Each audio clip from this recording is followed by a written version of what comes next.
За сайн байцгаана уу? Намайг Инх цэцгийн төгөлдөр гэдэг. Би Nature Conservancy олон улсын байгаль хамгаалалт байгууллагын Монгол дахь төлөөлөгчийн газарт нутгийн иргэд манлайлсан байгаль хамгаалал гэдэг төслийн удирдагчаар ажилладаг.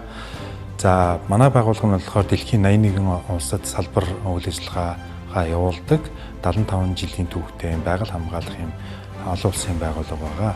За энэ ажлынхаа хүрээд Монгол дахь төлөөлөгчийн газар маань болохоор нутгийн иргэд манлайлсан байгаль хамгаалал гэдэг төслийг бол хэрэгжүүлээ явж байна. Монгол орны энэ уудам газар нутгийг одоо хамгийн сайн харж хамгаалж чадах юм бол мэдээж тухайн газар амьдарч байгаа малчин иргэд байдаг.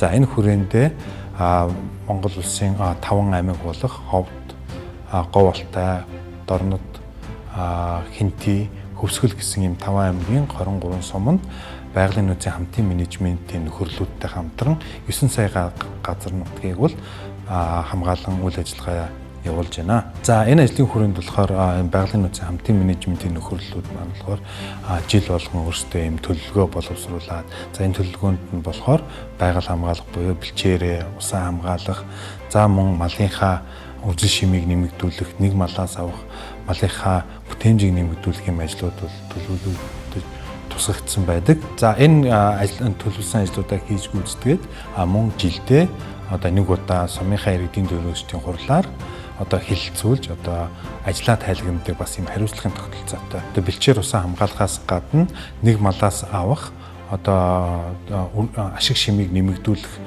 үйл ажиллагааны төлөвлөгдсөн байдаг.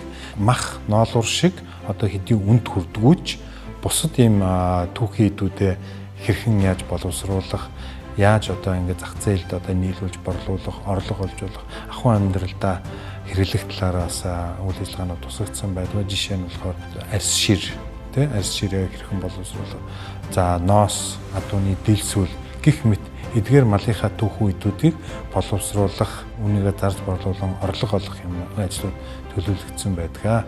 За мэдээж энэ уламжлалт амьдралын хэв маягаас гадна өнөө цагт бол манай нөхөрлөлийн малчид бол өөрсдийн мэдлэг боловсролыг нэмэгдүүлэн нэг малаас авах ашиг шимээ нэмэгдүүлэх, бэлчээрийн дацд малаа тохируулах, за мөн өөрийн амжиргаагаа олон төрөлжүүлэх, за хуримтлал бий болгох зэрлэгээ өөрсдийгөө хөгжүүлэн байгаль хамгаалах үйл ажиллагаанд бас хувь нэмрээ оруулаад явж байна.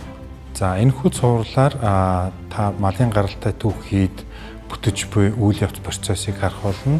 За үүнийг бэлтгэхийн тулд Nature Conservancy байгууллага болон Star телевизийн баг хамт олон сарын турш хэлэлцэн ярилцж бэлдсэний продакшн ажлуудыг хийж гүйцэтгэсний үндсэн дээр өнөөдөр та бүхэнд төлөвлөхөд бэлэн болсон байна. Та бүхэн цуврал нэвтрүүлгээ таалан сууж тоглон сойрхно уу.